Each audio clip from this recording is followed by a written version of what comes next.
Land protection is an important part of managing rotational outdoor piggeries for good environmental outcomes. So there's 5 points we're going to look at that relate to maximising land protection. The first is maximising ground cover before you bring pigs onto the paddock. The second is maintaining that ground cover as long as possible during the pig phase. The third is controlling runoff when ground cover has been reduced. The fourth is rehabilitating your wallows, and the fifth is establishing ground cover afterwards as quickly as possible. So the first step is maximising ground cover before you move pigs onto the paddock. So pigs have been in this particular paddock for around about 7 weeks, and we can see that ground cover is still reasonably high. It's a mixture of standing green and dead material, but the main aim we have here is to minimise soil erosion risk. So this is pretty good. It's running at about 90% ground cover after the first couple of months of the pig phase. So point 2 is maintaining ground cover for as long as possible during the pig phase. You can reduce impacts on highly trafficked areas by moving shelters and feeders around in the paddock, and keeping stocking rates to a practical minimum will maximise ground cover for as long as possible, and sometimes adding straw can assist that process as well. So number 3 is having appropriate control measures in place. Where ground cover can't be maintained during part of the pig phase, having appropriate control measures needs to be in place to minimise erosion and manage nutrient loss risks.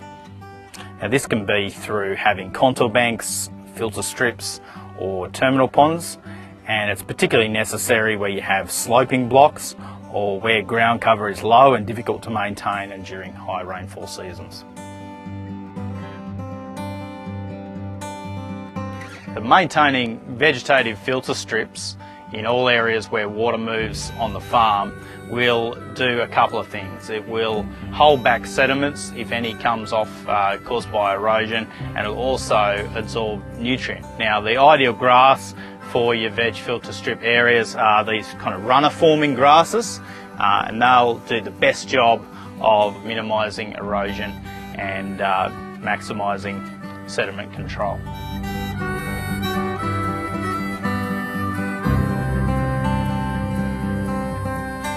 Now the fourth step is rehabilitating wallows after the end of the pig phase.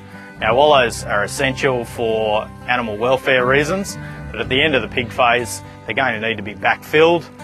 Any compaction needs to be managed by deep ripping, and it can often be handy to apply gypsum to improve that soil structure before you go into the cropping or the pasture phase. Wallows need to be provided except where this poses significant environmental risk due to unsuitable soil types or shallow groundwaters. And wallows need to have a reasonable clay level to reduce nutrient leaching, particularly for sites on lighter soils. And clay may even need to be imported on some of those sites to line wallows, and as an alternative to this you can use a spray or a drip cooling system.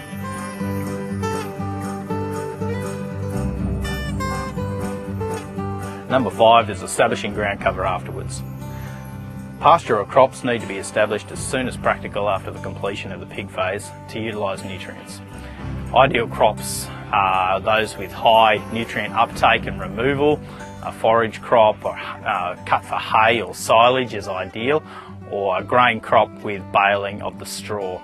The aim is to maximise nutrient uptake and maximise ground cover to reduce risk of nutrient loss. So in summary, there's 5 steps to effective land protection.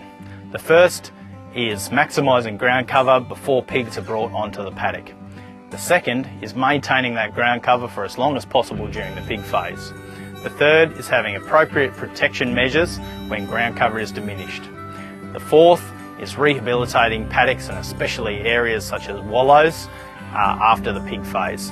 And the fifth is maximising ground cover and nutrient removal during the crop phase after pigs have been removed.